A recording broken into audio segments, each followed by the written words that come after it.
Muchas gracias por la invitación, por la presencia aquí. La verdad que muy contenta de estar en Chile. Bueno, yo lo que pensé es hacer un recorrido por el ensayo latinoamericano, que sería como el género ideal para lo que solemos llamar la literatura de ideas, ¿no? Y como yo soy básicamente profesora de literatura, siempre nos cuesta mucho que los alumnos entiendan que el ensayo también forma parte de la literatura, ¿no? Generalmente se lo tiene aislado como una especie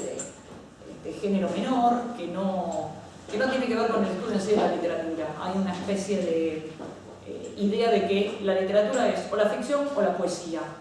En Buenos Aires también estamos prácticamente convencidos, yo no, pero es una cuestión generalizada, de que el teatro no es literatura. Entonces la literatura queda demasiado acotada finalmente para lo que son nuestros programas de estudio. Y como bien decía Alex, yo doy una materia que se llama Problemas y siempre hago el chiste, cada vez que me preguntan ¿qué das en la facultad? Yo digo problemas, porque en verdad terminamos haciendo algo que va en contra de lo que sería la currícula más ortodoxa que maneja la Facultad de Filosofía y Letras de la UBA. Bueno, voy a hacer entonces esta exposición que se titula De la cortesía del pensamiento a la provocación del estilo, un recorrido por el ensayo latinoamericano del siglo XX.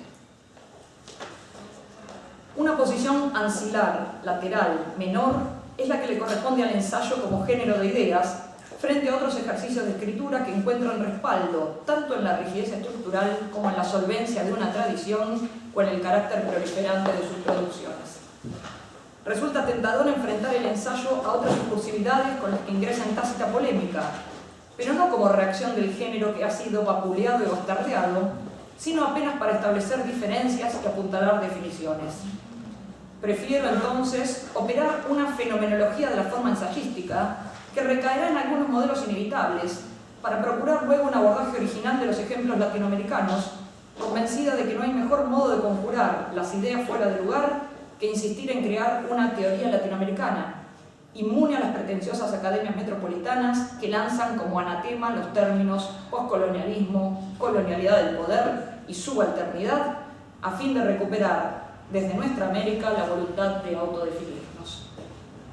Sin embargo, la propuesta latinoamericanista no implica una cerrazón autosuficiente, sino más bien una irreverencia selectiva. Entre el espíritu de geometría y el espíritu de fineza que identificaba Pascal como inclinaciones colisionantes del intelecto,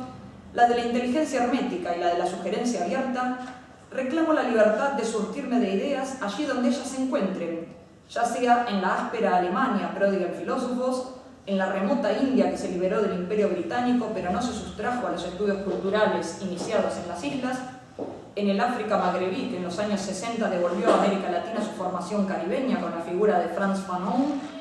e incluso en el ímpetu de pensadores cuyo origen se nos antoja extravagante desde esta punta del mundo. El polaco Zygmunt Bauman y el esloveno Slavoj Žižek arrastran un aura de rareza que la literatura ya venía cultivando a través de la excepcionalidad del checo Franz Kafka y la extraterritorialidad de los escritores rusos. Es por eso que este recorrido sobre el ensayo se inicia en autores europeos, desde la fundación del género por el clarividente Michel de Montaigne, que esquivó las definiciones precisas para sugerirlas en sus improntus verbales. En la Argentina de los años 50, Ezequiel Martínez Estrada se ocupó del ilustre vecino del Périgord en un libro titulado Heraldos de la Verdad, que indaga los registros de Montaigne, Nietzsche y Balzac, en términos muy semejantes a los que en la década siguiente fijaría Michel Foucault para identificar a los fundadores de discursividad. La inauguración de Montaigne encontraría a sus sucesores ideales no en la literatura francesa, en la que introdujo una marca definitiva, la de la vacilación formal, la de la especulación puramente individual, la del discurrir desregulado, sino en la filosofía en lengua germana. Por un lado, en la carta que Georgi Lukács le dirige a Leo Popper, nucleando el género epistolar con el ensayístico. Por el otro, en el despliegue reflexivo de Theodor Adorno y Walter Benjamin. Adorno se enfocó en la concepción del ensayo como cortesía del pensamiento. En vez de la satisfacción monolítica del tratado, prefirió la forma digresiva del ensayo, si bien se filtraron en su escritura aquellos rasgos estrictos que se plasman en el estilo paratáctico, sin subordinación, ufanado en lo acumulativo.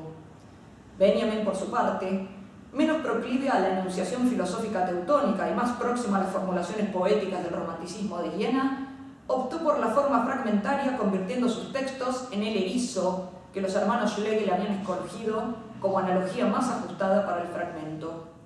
Sin jerarquización, sin vocación de completitud, los ensayos de Benjamin fluyen casi como los aforismos de Nietzsche, resistentes a un contexto, clausurados en pocas líneas pero a la vez expansivos en sus intuiciones, hábiles en desprender atributos de una frase inicial sin dar a conocer nunca el mecanismo, posiblemente abrupto como un relámpago, que conduce a ese enunciado instalado a modo de axioma. En un libro insoslayable para acercarse al ensayo, que lleva el nombre sugerente de un género culpable, Eduardo Brunner arriesga que la forma se caracteriza como un error expuesto en el tono del desafío y amparado por la bella escritura.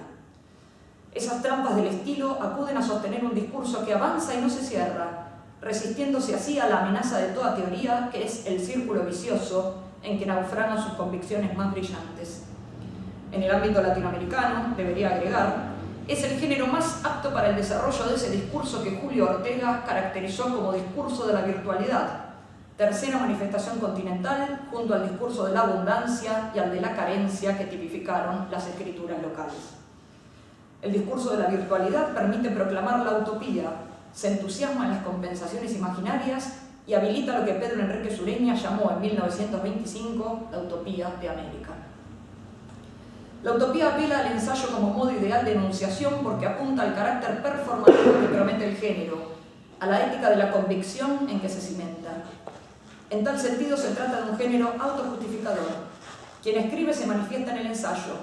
inscribe allí el testimonio de una lectura apasionada, plasma la intensidad con recursos deslumbrantes que reponen en el texto la experiencia del destello y el parpadeo. Esos efectos luminosos traducen la situación corporal que identificó a Roland Barthes cuando sugirió que el ensayo se va escribiendo a medida que un lector se detiene en cierto